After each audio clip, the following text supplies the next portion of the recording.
What we made of time left. Chapter 1. The night breeze felt warm despite the cold weather. Had the cold weather turned into spring yet? Or so he thought.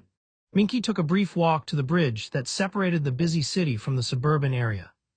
He was supposed to have crammed school in an hour, but he ditched the class.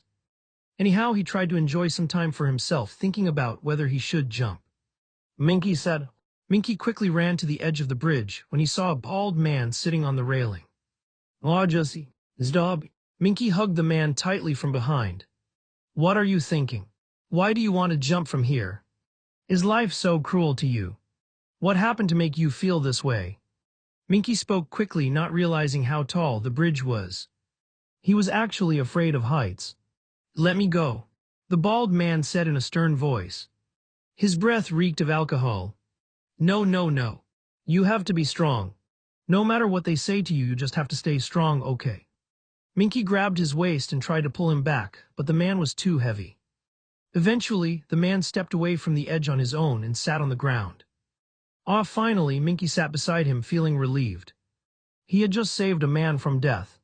He looked up at the sky and smiled. "Amma, I saved a person today." The sky looked like it was about to snow, heavy with clouds. Jussie, hurry and go home."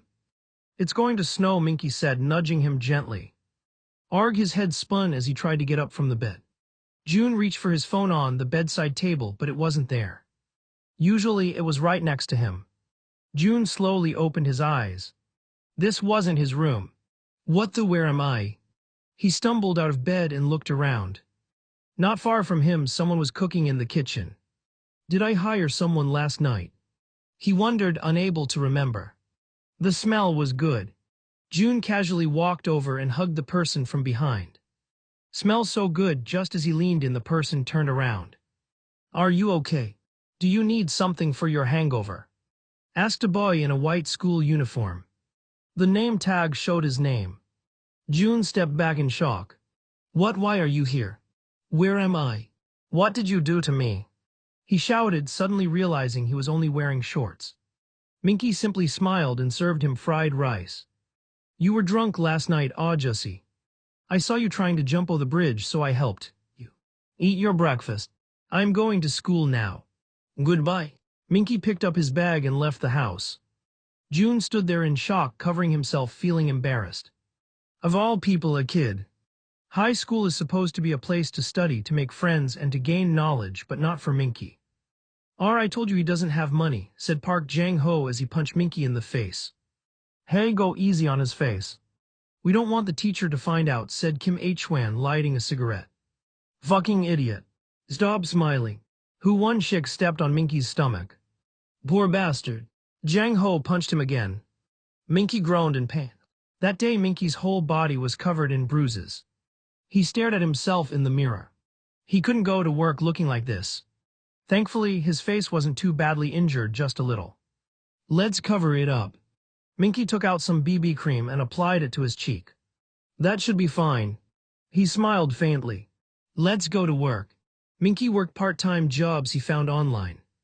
Each day was different. Sometimes he sold fish at the market, sometimes he babysat, and sometimes he worked in a restaurant kitchen. It all depended on what jobs were available. Valet parking, Minky sighed. "I missed it again." It paid well, but he didn't have a driver's license. "Hurry up and get a license, Minky," he told himself, trying to gather courage. People walking by looked at him strangely. Minky quickly covered his mouth. "Fighting," he cheered quietly to himself. In a luxurious ice with oak furnishings and the scent of bark in the air, dim light filled the room. A fierce-looking woman, dressed in branded clothes and carrying a handbag and sunglasses, sat on a sofa chair while signing a document. "That is all for today, President Tan. Thank you for your hard work," the female secretary said as she took the document and left the room. "Hard work? Your job is just signing papers." A bald man in front of her played a black card. "Shut up, little brother. Can't you get a hold of yourself? Isn't it time for your therapy yet?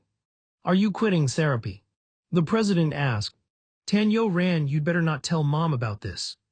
I'll take care of my own business. Just take care of yours here. This room needs more light. Can you even see while wearing those sunglasses?"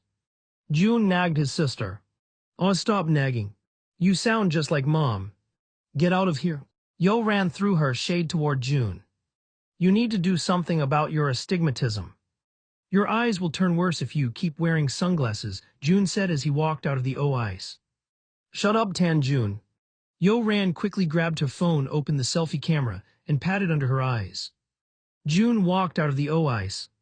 The ice workers greeted him with smiling faces, but as soon as he passed, they began talking while glancing at him. June smiled back at them anyway. He quickly took the stairs and went down the building.